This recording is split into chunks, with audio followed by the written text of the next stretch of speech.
Now, the Kgalema Motlanthe Foundation will, on Thursday, host its winter seminar dialogue under the theme A Continent and Migration, and it will take place in Sandton, north of Johannesburg. Now, the forum will convene thought leaders, policymakers, academics, and government officials in order to engage in high-level dialogue on critical African issues. Now, the event is designed to approach migration from a multifaceted perspective, and to tell us more about what to expect, we joined here in studio by Director of the Center for Public Policy and African Studies at the University of Johannesburg, Professor Busani Ngcaweni. Thanks so much for your time, Prof. Welcome to Morning Live. It's a pleasure to be here.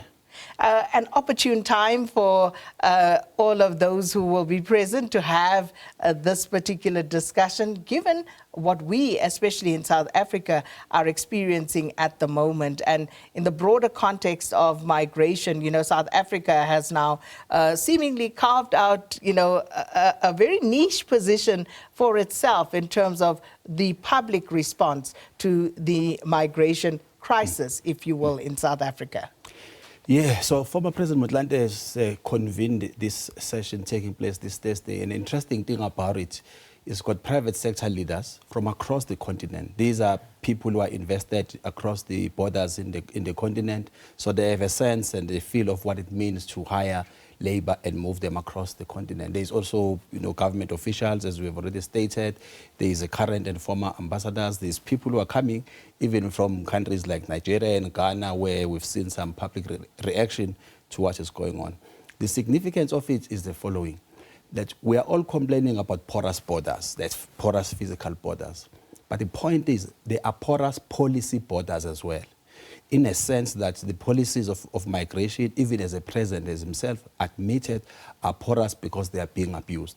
There's also porous response and action from government itself, to the extent that when we have known over time that certain systems like asylum and so on have been abused, but we took too long to close those borders from an action point of view. There is corruption, as we are aware, which means there are ethical porous borders as well within the system.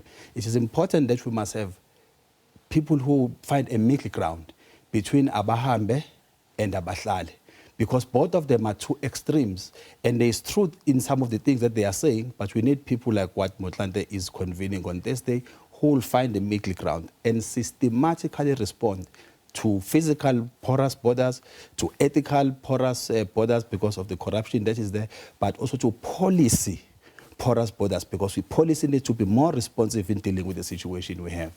So will organizations such as March and March and Operation Tutula, will those type of organizations be represented on Thursday? Because if you look at the groundswell at the moment in terms of our public discourse in South Africa across social media, those seem to be the entities, you know, that get the most traction around this particular matter. So are they included? Because otherwise you may be accused of hosting another high-level elite sort of a dialogue that doesn't necessarily speak to the grassroots. Well, I'm not sure specifically about that, but I know there's civil society organizations who are invited to be participating in the platform. And it is important because you do need that voice. And there's different types of civil society organizations. Over time, they've changed names, they've morphed, they've focused on specific issues.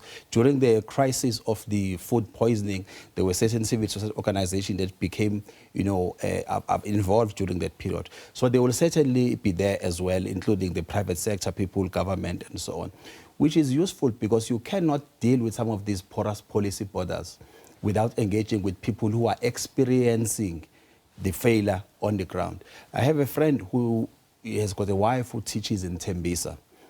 The wife says that in the grade 1 where she is teaching, half of the children there speak Portuguese because they are children of migrants from Mozambique. Now, which is okay, but her complaint is government policy must respond so that she can have a teacher assistant who speaks Portuguese, because her contention is it takes about 4 years before these kids are able to normalize, and in terms of her own deduction, they are losing the first 4 years, which is foundation phase of education.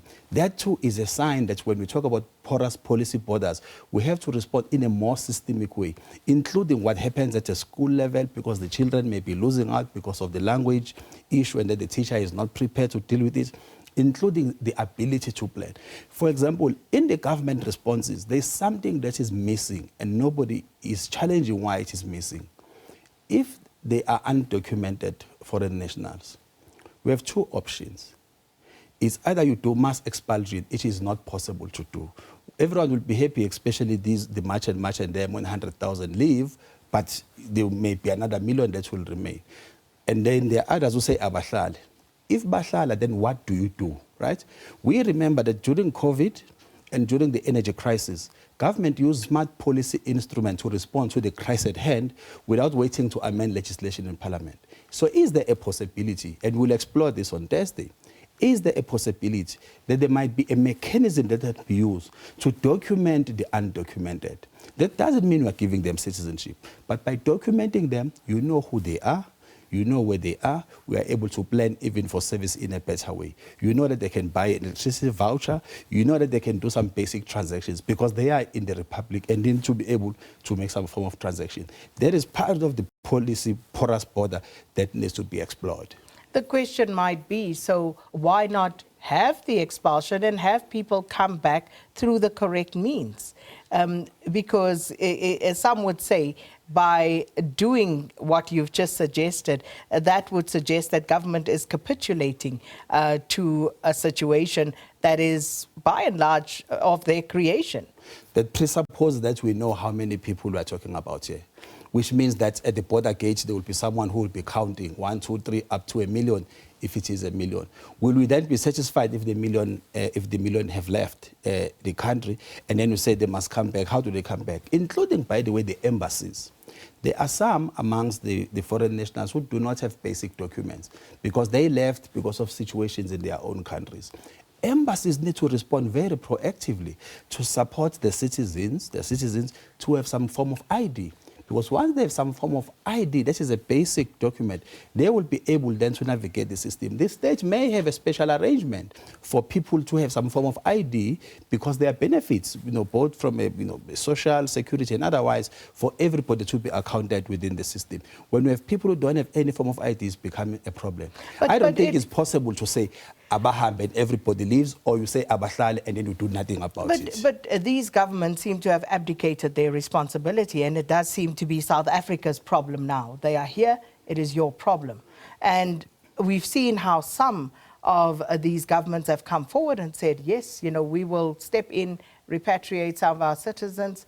Others have not. So if you think about the fact that South Africans complain, as you rightly pointed out, some of these concerns are valid and they are real. So when people complain about the fact that there's overcrowding at hospitals, for example, then you take a province like Limpopo, where we've heard over time the complaints about the influx of Zimbabwean nationals into those hospitals for various reasons. Why doesn't the South African government then engage proactively the Zimbabwean government about that particular problem in the health sector? Well, that's an important one. I suppose actually in a few weeks there's going to be a SADC summit in Durban. The question is whether or not this will be part of the key agenda items at the SADC summit. Because SADC cannot keep on, kicking the can down the road. There has to be a manner of effective response to it. Because, of course, we are providing a service to people from other countries who require care. They do get the care. It's at a government-to-government level, whether you talk about whether there will be cost recovery and so on. Because if the health systems have failed and people are presenting themselves, they are pregnant and they are acute, as is the case at the Kgalema Musa, because this is true that some may be sleeping on the floor, it's because of the number of pregnant women who are acute because of malnutrition and other issues that by the time they present themselves, they are so acute that they need specialized care. So what do? Do you recover the cost from those government concerns, or you support to build hospitals in those countries? The thing is, in SADC, the leadership has not been dealing with this thing adequately. They are not confronting it as they are supposed to. By the way, part of the bigger discussion happening at the level of SADC is the issue of regional industrialization and integration. To the extent that there are no new factories, there is no new industry that is emerging within the SADC itself, it means these challenges will persist because people are looking for opportunities. If you go back to Hugh Masekela's song around the train, exactly what is happening today, they may not using the train, they're using other means, but it's exactly the same pattern of development within the region where people will come and look for work and so on in Johannesburg and beyond. Quite apart from the policy issues, there has to be questions asked about the development agenda in the SADC region to begin with, because and I was actually thinking about this after reading one of the newspaper headlines. I think it was the Business Day this morning that spoke about another, a few 100 millions in funding that we are seeking from wherever. Now, the question is, and I immediately thought when I saw that headline, I wonder whether it's possible for us to trace how much money we've borrowed in the name of development and what has been the return on investment for that. Because also, at the end of the day, we get saddled as the public, as the taxpayer, with that debt. So in terms of that development, it starts with us, but surely there has to be broader questions asked of the entire region in terms of the loans that our governments take out and the return on investment. Where are the jobs? Well, from a public policy point of view, there's few ways or indicators you can use to track whether or not these things are effective, right? So if we are borrowing to industrialize, so you check whether the number of industrial jobs are increasing, or at the very least that you are maintaining them. Because sometimes there might be pressures, so we need resources to replenish. So are we maintaining manufacturing or industrial jobs, or are they increasing? If the answer is yes, it means the resources being borrowed then might be going in the correct direction. Secondly, if they are borrowed for infrastructure, the question is, if you look at the national accounts, is there any increase in the stock of capital, because there's fixed capital formation, because we're using this money to build roads and infrastructure and so on. And it will show in the output that, in fact, we have increased the investment, this fixed capital formation is rising, therefore, this is where this money is going. If it's about fixing, say, the immigration system, you must check whether or not are you processing two more people faster than you did before. Then you will know that the investment being made in an immigration system is working because the numbers is growing and we are reducing the possibilities of mistakes and so on. That is how we need to be tracking and holding the system accountable across the board, from Home Affairs all the way up to local government. Because if the numbers remain where they are or they are reversing, it means that the resources being borrowed might not then be yielding the socio-economic impact that is expected. I'd love to do that. But also, we're just running out of time, but I have to touch on the private sector and their culpability in this crisis, because in the South African context, there is, of course, an allegation that the private sector is also complicit in hiring people who are undocumented, people who are in the country illegally. And it is true. To what extent may be a question, but that it is happening is not in dispute. Yeah, there's a porous border of enforcement as well, and a porous border of trust in society, to the extent that there's a view that if you hired someone who's undocumented, that the person will work harder and so on. Of course, we are abusing the vulnerability of that person. By the way, in 1974, Nadine Kgalema wrote a book called The Conservationist, and she also wrote an essay called A 6 Foot Down. What happened in this instance, it was the story of a Zimbabwean national who was undocumented, who worked in a farm, ended up dying, and there was a big issue about repatriating him.